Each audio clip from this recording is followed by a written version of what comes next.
పక్క కమిషన్ల కోసం సంతకాలు, మరో పక్క నాటకాలు, మోసపు బూటకాలు. అదిగో ఇస్తాం, ఇదిగో ఇస్తాం, అదిగో చూడండి, నేడే చూడండి అన్న అడ్వర్టైజ్మెంట్లు, ఇవన్నీ కూడా విపరీతంగా నడుస్తూ ఉంది. మరో పక్క తెలంగాణ ప్రజలు అబ్బా మా రేవంత్ అన్న మారితే బాగుండు అని చాలామంది అనుకుంటున్నారు. ఇవాళ పొద్దున నేను కూడా వస్తూ ఉంటే కొంతమంది కింద కలిసి అడుగుతున్నారు, ఎవరు సంక్షేమ పథకాలు రెగ్యులర్గా తీసుకునే వాళ్ళు. నేను చెప్పేది సిటీలో గురించి, అమీర్పేట గురించి ఎక్స్క్లూజివ్గా, ఎందుకంటే మన ఆఫీస్ ఇక్కడే ఉంది కాబట్టి. ఇక మిగిలిన దగ్గర అంటే ఇక ఊర్లలో ఎట్లా ఉందనేది మీకు బాగా తెలుసు. సో ముఖ్యంగా కమిషన్లు ఎవరిది వారే, యమునా తీరే, నా ఇష్టం అన్నది నడుస్తూ ఉంది. అంతా నా ఇష్టం, ఎడా పెడ ఏమి చేసినా అడిగేదవడ్రా నా ఇష్టం అని ఈ తీరు ఎవరికి ఉంది? నేను ఏదన్నా చేస్తా, నా ఇష్టం, నీకేందా కష్టం, మధ్యలో నీకేం వస్తుంది అని అనేటోళ్ళు ఎక్స్క్లూజివ్గా మన తెలంగాణలో ఐఏఎస్ ఆఫీసర్లు. ఎస్, మీరు విన్నది నిజమే. అది కూడా సెక్రటేరియట్ సాక్షిగా. సెక్రటేరియట్లో మా ఐఏఎస్లకు ఒక టైమింగ్స్ లేవట. మా ఐఏఎస్లు టైంకి రారట. టైంకి ఎప్పుడు వస్తారట? మధ్యాహ్నం తర్వాత సాయంత్రం 10 గంటలకు సుమారుగా ఒక 10 o'clock రావాల్సినటువంటి ఐఏఎస్లు, 10 గంటలకు రావాల్సినటువంటి ఐఏఎస్లు, అట్లీస్ట్ 11 కన్నా రావాల్సినటువంటి ఐఏఎస్లు మధ్యాహ్నం తర్వాత వస్తున్నారట. మధ్యాహ్నం తర్వాత వస్తారట. వచ్చి రాత్రి 10, 11, 12 అంటే 10, 11, 12 దాటే వరకు కూడా సెక్రటేరియట్లోనే ఉంటున్నారట. సో ఏమంటున్నారు? ఉండి మేము క్యాబిన్స్లో ఎంతసేపు ఉంటే ఎంప్లాయీస్ కూడా అంతసేపే ఉండాలా. సెక్రటేరియట్లో ఎంప్లాయీస్ ఎవరు కూడా ఇళ్లకు పోవద్దు. మేము వచ్చే టైమే మీ టైము, మేము ఏ టైంకి వచ్చినా ఏ టైంకి వెళ్ళినా మేము లాగౌట్ అయ్యే వరకు, మేము వెళ్ళే వరకు మీరు ఉండాలి. సో దీంట్లో ఎవరు ఇబ్బంది పడుతున్నారు? మహిళా సిబ్బందులు ఇబ్బంది పడుతున్నారు. అండ్ సరే శ్రావ్య, మన గవర్నమెంట్లో ఒక టైం ఉండదు, ఏముండదు, నువ్వు ఊరుకో అమ్మా, నువ్వు ఏం మాట్లాడుతావు అంటే, సరే ఈ 10 ఏళ్ల పాలనలో, సరే గత ప్రభుత్వంలో 5 ఏళ్లలో ఐఏఎస్ల యొక్క దోచుకోవడము, బందిపోట్ల ముట్టాన్ని మనం చూసినాం. అయితే ఇప్పుడు అదే ఐఏఎస్లు అంతా నా ఇష్టం అని పాట పాడుకుంటున్నారు. నేను ఏ టైంకైనా వస్తా, నా ఇష్టం, నేను ఫైల్ మీద సంతకం పెట్టాను, నా ఇష్టం. ఒకవేళ సంతకం పెట్టానే అనుకో, నాకేంటి అంటే మీకు అర్థమైపోయి ఉండొచ్చు. నాకేంటి అనే వర్డ్ అనేది చక్కర్లు కొడుతూ ఉంది సెక్రటేరియట్లో. ఏ ఫైల్ మీద సంతకం పెట్టాలన్నా ప్రిన్సిపల్ సెక్రటరీలు, ఐఏఎస్లు మరి రాత్రి వరకు ఎందుకుంటున్నారు? మార్నింగ్ టైము మీడియా ఉంటారు. ఇప్పటికే మా కేసీఆర్ గారు పుణ్యమా అని చెప్పి మీడియా మొత్తం బయట పెట్టినారు. ఇక రేవంత్ రెడ్డి వచ్చినాక కట్టలు తెంపుకొని లోపలికి వస్తామంటే ఇప్పుడు కూడా మీడియా పాయింట్ అనేది బయటే ఉంది. ఎక్కడెక్కడ మళ్ళీ వార్తలు గుప్పమంటాయా అని జాగ్రత్త పడే ఐఏఎస్లు అర్ధరాత్రి వరకు సెక్రటేరియట్లో ఉండి ఫైలు మూవ్ చేసి కమిషన్లు తిని ఎవడైతే డబ్బులు ఇస్తారో వాళ్ళ ఫైళ్ళు మొట్టమొదటి ప్లేస్లో పెట్టి మూవ్ చేస్తూ ఉన్నారు. ఎందుకని? చాలా సీక్రెట్గా, ఎవరికి తెలియకుండా. కానీ ఎక్కడైతే సీక్రెట్గా ఎవరికి తెలియకుండా మనం చేస్తున్నాము అని మనకు అనిపించింది అంటే అది మనం తప్పు చేస్తున్నాము. ఓకే, బరాబర్ తప్పు చేస్తున్నాము, మన డబ్బుల సంపాదన కోసమే చేస్తున్నాము, అర్ధరాత్రి పూట ఎవరు ఉండరు కాబట్టి ఈ టైంలోనే సెక్రటేరియట్ల ఫైళ్ళు కదిలిస్తున్నాము అన్నది ఒకసారి ఆలోచించుకోవాలి. మరి ఎందుకు ఇట్లా ఉంది వ్యవస్థ? ఎందుకు ఇట్లా ఉంది? ఎవరి లోపం ఇదంతా? బరాబర్ ఏది జరిగినా, గతంలో ఏది జరిగినా అది కేసీఆరే, ఇప్పుడేం జరిగినా అది రేవంత్ రెడ్డే. ఎందుకంటే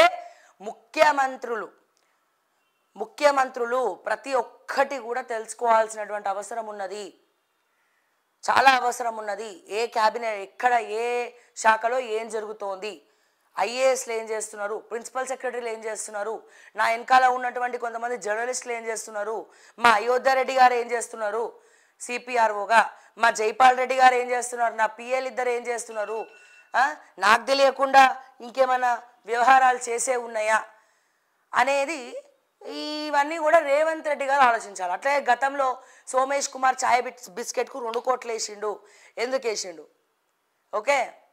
అట్లాగే మరి ఆయనకు బీహార్లో ఆస్తులు ఎట్లొచ్చినాయి, రజత్ కుమార్ కూతురు పెళ్ళి ఎట్లా అయింది.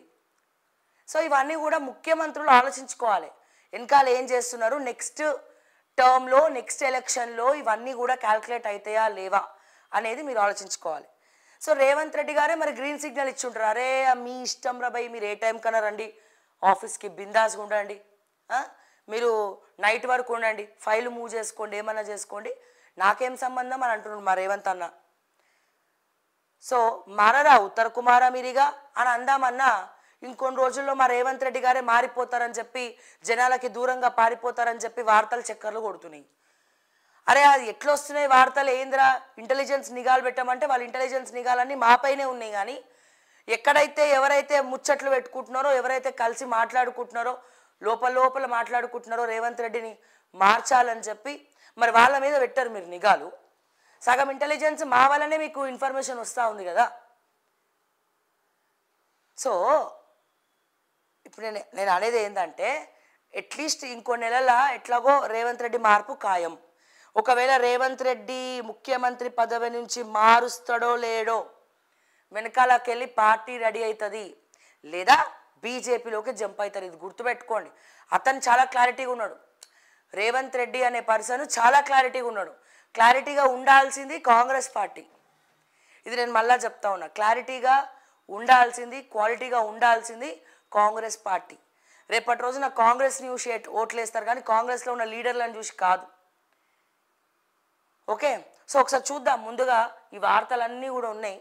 అండ్ అట్లాగే బీజేపీ అంటే తెలంగాణలో ఏం నడుస్తుంది ఇప్పుడు అంటే, ఇప్పుడు అమ్మో 1వ తారీఖు వచ్చింది, 1వ తారీఖు నుంచి జీతాలు, లేకపోతే పెన్షన్లు, సంక్షేమ పథకాలు, మా మహిళలు ఈ ఈ ఈ నెలనన్నా ఈ నెలనన్నా 2500 అకౌంట్లో పడతాయా, 4500 అకౌంట్లో పడతాయా, తులం బంగారం ఇస్తే మేము పెళ్లి చేసుకోవచ్చు కదా, తులం బంగారం ఏమైనా పెడుతుర్రా, చెక్కిస్తుర్రా అని చెప్పి కళ్ళల్లో ఒత్తులు వేసుకొని మహాలక్ష్మి పథకం కింద మా తెలంగాణ ఆడపడుచులందరూ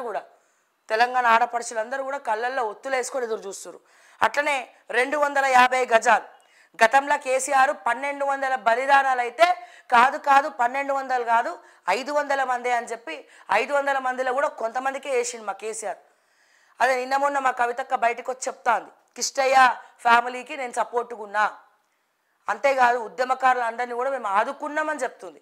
కానీ 1200 ఉద్యమకారులందరినీ కూడా ఆదుకుంటే ఉద్యమకారులందరూ అసంతృప్తిగా ఎందుకున్నారు? సరే వీళ్ళేమో చేస్తారు అనుకుంటే మార్పు కావాలని చెప్పి ఆ మేనిఫెస్టోలో ఏం పెట్టినారు, ఉద్యమకారులకు మేము ప్రత్యేక హోదా ఇస్తాం, గౌరవపరుస్తాం, దాంతోపాటుగా 250 గజాల స్థలం ఇస్తాం అని అన్నారు. ఈ 250 గజాలు ఎక్కడిస్తారా అని ఎత్తుకుతున్నారు. ఎందుకని? గవర్నమెంట్ భూములన్నీ కూడా అన్యాక్రాంతం అయిపోయినాయి. ఆఖరికి ఎఫ్టీఎల్ బఫర్ జోన్లు కూడా ఇరిగేషన్ డిపార్ట్మెంటు, రెవెన్యూ డిపార్ట్మెంట్లతోటి కుమ్మక్కైపోయి బఫర్ జోను ఎఫ్టీఎల్లో నో అబ్జెక్షన్ సర్టిఫికేట్లు ఇచ్చేసి అడ్డుగోలుగా పర్మిషన్ తెచ్చుకొని పెద్ద కన్స్ట్రక్షన్స్, టాప్ కన్స్ట్రక్షన్స్ కంపెనీస్ అన్నీ కూడా అమ్ముడు పోయినాయి, లైక్ ఇచ్చేసింది. భూమి గజ ఉన్న ఇంకొంత గవర్నమెంట్ భూమి మరి మాకు, మా మంత్రులకు, మా ఎమ్మెల్యేలకు కావాలి కదా, లేకపోతే మాకు తరపున ఉన్నటువంటి కాంట్రాక్టర్లకు ఇచ్చుకోవాలి కదా అని చెప్పి వీళ్ళు ఉన్నారు. మరి ఉద్యమకారులకు ఇస్తానన్న ఆ భూముల సంగతి ఏంది? ఉద్యమకారుల ఊసేంది? 1200 బలిదానాలు అయిన తర్వాత తెలంగాణ ప్రత్యేక రాష్ట్రం ఏర్పడితే వాళ్ళ తరపున మనం తీసుకున్నటువంటి స్టాండ్ ఏంది? నేను అడుగుతా ఉన్నానా, నాకు ఎక్కడ బాధ ఏంటంటే, ఖచ్చితంగా కేసీఆర్ అనే ఒక వ్యక్తి చరిత్ర సృష్టించినడు, దాంట్లో నో డౌట్. అది ఎప్పుడు కూడా తెలంగాణ హిస్టరీలో ప్రతి ఒక్కరు కూడా కేసీఆర్ గురించి మాట్లాడుకుంటారు. ఎక్కడైతే అమరవీరుల స్థూపం అని చెప్పి బీఆర్ఎస్ పార్టీ కట్టిందో అక్కడ పోయి చూస్తే లోపల కేసీఆర్కి సంబంధించినటువంటి ఫోటోలే ఉంటాయి. కేసీఆర్కి సంబంధించినటువంటి ఫోటోలు వాళ్ళవే ఉంటాయి తప్ప నిజమైన అంటే 1200 బలిదానాలు వాళ్ళకు సంబంధించిన ఫోటోలు కానీ, లేకపోతే తరతరాలుగా అంటే సుమారు గతంలో 1924 తర్వాత నుంచి కూడా ఎప్పుడైతే మొట్టమొదటిసారి ప్రత్యేక రాష్ట్రం కావాలని చెప్పి అప్పటి నుంచి కొట్లాడుతున్న వాళ్ళు ఎవరైతే ఉన్నారో సో వాటి గురించి ఏం అనిపించలేదు. ఎక్కువ అధిక శాతం అమరవీరుల స్థూపంలో ఎక్కడున్నాయంటే కేసీఆర్ ఉద్యమమే ఉన్నాయి.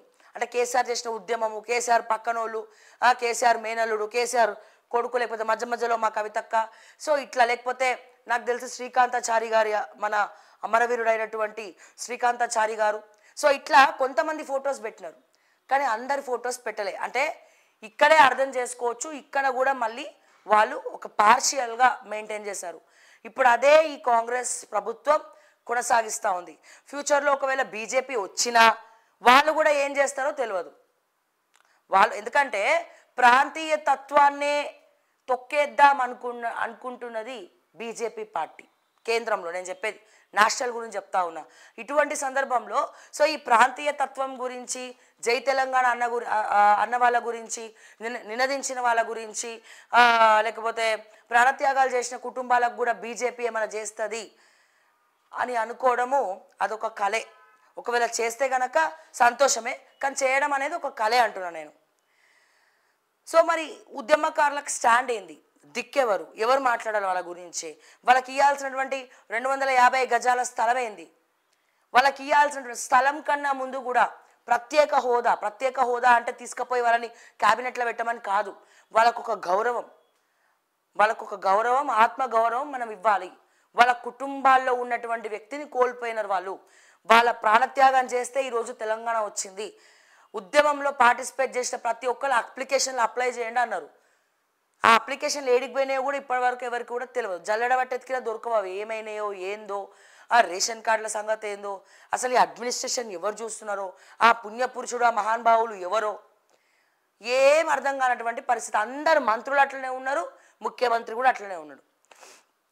ముఖ్యమంత్రి ప్లస్ మంత్రి, ప్రతి ఒక్క మంత్రి, అందరు మంత్రులు అట్లనే ఉన్నారు. ఎవరు కూడా ఆలోచించేది లేదు. దానికి తోడు ఈడబ్ల్యూఎస్ అనే కుంపటిని తీసుకొచ్చి పెట్టినారు. ఒక పక్కనేమో కులగణన అంటారు, ఇంకో పక్కనేమో మళ్ళీ ఈడబ్ల్యూఎస్ అనే ఒక కుంపటిని తీసుకొచ్చి పెట్టినారు. మళ్ళీ ఈడబ్ల్యూఎస్ వల్ల మోసపోయేది ఎవరంటే మళ్ళీ బీసీలే. సో ఎంత నాకుగా గేమ్ ఆడుతున్నారంటే ఇవన్నీ కూడా సంక్షేమ పథకాలు గాలికి వదిలేసి, ఇస్తారన్న 6 గ్యారంటీలు గాలికి వదిలేసి ఆడుతున్నటువంటి డ్రామాలు. ఓకే, సో ముఖ్యంగా మన రేవంత్ అన్న కూడా చెప్పిండు. ఏమని చెప్పిండు?